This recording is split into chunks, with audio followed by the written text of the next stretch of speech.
महाराज जी, एक भाव में अधिक समय तक नहीं टिक पाते। कभी सोचती हूँ कि नाम जप करूं, कभी लगता है मंत्र जप करूं, कभी लगता है जल्दी जल्दी करूं, कभी लगता है धीरे धीरे करूं। तो महाराज जी, इसका सही तरीका और अच्छा है, अच्छा है।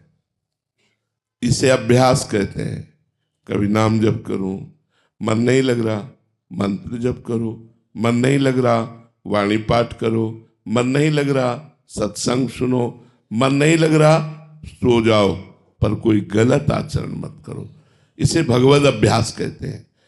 हम थोड़ी देर पूजा करके, थोड़ी देर नाम जप करके, थोड़ी देर पाठ करके, थोड़ी देर सत्संग सुनकर अपने मन को भगवान में लगाते हैं। और जब मन भगवान में लग जाता है तब फिर ये बात नहीं होती। तो अगर पद चिंतन चल रहा है तो कई घंटे पद चिंतन चल रहा है, नाम चल रहा है तो कई घंटे लगातार नाम चल रहा है, भगवान की रूप माधुरी सामने आए, ध्यान चल रहा है, कई घंटे ध्यान चल रहा है, उसी ध्यान में मगन है, प्रेम मगन है। ये जब तक अभ्यास हमारा सिद्ध नहीं हो जाता तब तक एक रस स्थिति नहीं रहती। साधक की एक रस स्थिति नहीं रहती, सिद्ध महापुरुष की एक रस स्थिति रहती है।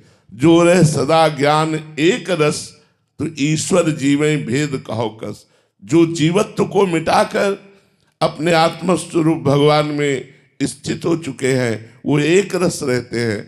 और जो देहाभिमानी मन और इंद्रियों के द्वारा विषयों का 5 विषय है जिसमें पूरी सृष्टि के भोग है, शब्द स्पर्श रूप रस गंध, जो इन 5 पर आसक्त चित्त होकर के रह रहे हैं उनकी बात नहीं। जो भगवान में आसक्त चित्त हो गए, इन विषयों से वैराग्य को प्राप्त हुए, वही महान है। उसी का जीवन धन्य है, उसी का सब कुछ सार्थक है। नहीं तो हमारी बात अच्छे से समझ लो, जो भगवान से विमुख होकर भोगों का सेवन कर रहे उनका जीवन बिल्कुल व्यर्थ जा रहा, पछताना पड़ेगा। क्योंकि मनुष्य जीवन की श्वासें बड़ी कीमती है और इन श्वासों को व्यर्थ चिंतन में, व्यर्थ वार्ता में, तो ये बहुत बड़ी हानि की विषय। तो हमारा मन कम से कम भगवान में ही जाए, नाम में जाए, मंत्र में जाए, रूप में जाए, लीला में जाए, धाम में जाए, भोगों में ना जाए।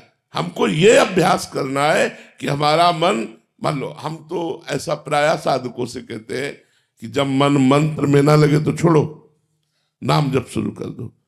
राधा वल्लभ सिंह हरिवंश, राधा वल्लभ सिंह, इसमें भी नहीं लग रहा, छोड़ो, राधा राधा राधा राधा राधा। इसमें भी नहीं लग रहा तो कीर्तन करो, कीर्तन में नहीं लग रहा तो वाणी जी का पाठ करो, वाणी जी का पाठ में भी मन नहीं लगा तो सत्संग सुनो, सत्संग में भी। तो अगर आसपास कोई मित्र वैष्णव है तो उनके पास बैठ जाओ, नहीं तो सो जाओ, पर गलत कार्य मत करो। भजन एक रस आगे चलकर होगा, अभी ऐसा अभ्यास करते रहो।